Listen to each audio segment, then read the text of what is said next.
फळं आलेल्या झाडालाच लोक दगड मारत असतात, वांजोट्या झाडावर कोण दगड मारत नसतं.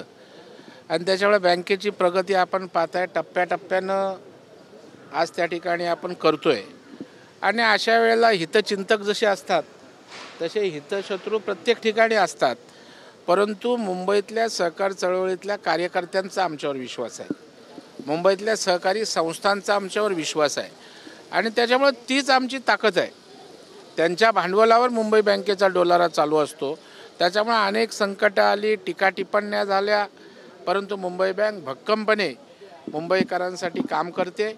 अनेक योजना, सेवाभावी उपक्रम, सर्वसामान्यांना ताकद देण्याचं काम, वेगवेगळ्या प्रकारचे प्रकल्प, मग स्वयंपुनर्विकासाचा असेल, माथाडी कामगारांना घरं देण्याचा असेल, त्या ठिकाणी गिरणी कामगारांना घरं देण्याचा असेल, शासनाच्या प्रकल्पांना अर्थसहाय्य करणं असेल, सामाजिक बांधिलकीतनं काम करणारी मुंबईतली कुठली बँक असेल तर ती आमची मुंबई जिल्हा मध्यवर्ती सहकारी बँक आहे. सर शिवराज रक्षे, महेंद्र गायकवाडांचं 3 वर्षांसाठी निलंबन करण्यात आलं आहे. दोघांनाही कोणत्याही सामन्यांमध्ये खेळता येणार नाही आहे. महाराष्ट्र राज्य कुस्तीगार संघाचे अध्यक्ष रामदास धडस यांनी माहिती दिली. मी काय कुस्तीगिरी नाही आणि कुस्तीगीर परिषदेचा पदाधिकारी नाही किंवा साधा सदस्य नाही. आणि त्यामुळे त्या क्षेत्रातली नियमावली ही परिषदेचा अध्यक्ष त्या ठिकाणी बघत असतो.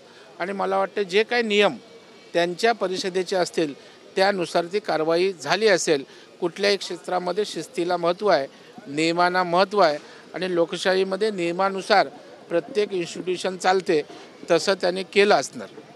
वर्षा बंगला पाडून त्या ठिकाणी नवीन बांधण्याचं ठरवल्याची माहिती आहे, ती संजय राऊतला मिळाली अशी त्यांनी आज माध्यमांशी बातमी. संजय राऊत इंटेलिजन्सचं काम त्यांचं सुरू आहे.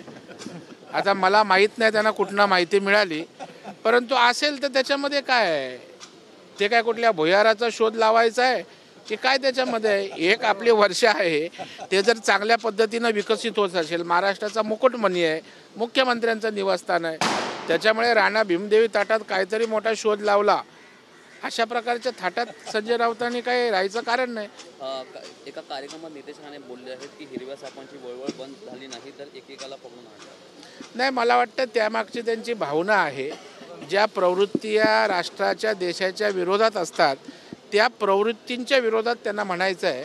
कुठल्या व्यक्तिगत समाजावर किंवा जातीवर त्यांचं म्हणणं नाही आहे. सर, पालकमंत्री पदाचा तिढा अजूनही सुटलेला नाही आहे. 2 दिवसांपूर्वी भरत गोगावले म्हणाले होते की 2 दिवसानंतर आनंदाची बातमी येईल, मात्र सरकार दरबारी काही पालकमंत्री पदाचा तिढा सुटताना दिसत नाही. मला वाटतं पालकमंत्री हा काही जीवन मरणाचा प्रश्न नाही आहे, हे सगळ्यांनी समजून घेण्याची आवश्यकता आहे.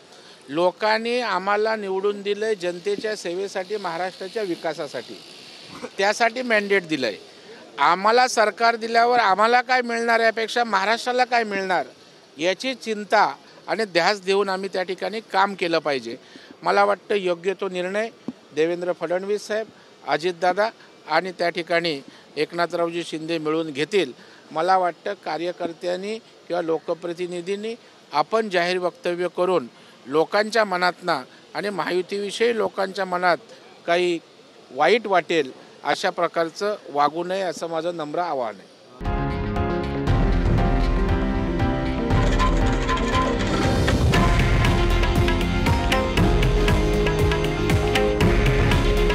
हे आहे देशातील नंबर 1 न्यूज नेटवर्क आणि आपण पाहत आहात TV9 मराठी. काळजी तुमची, हित महाराष्ट्राचं.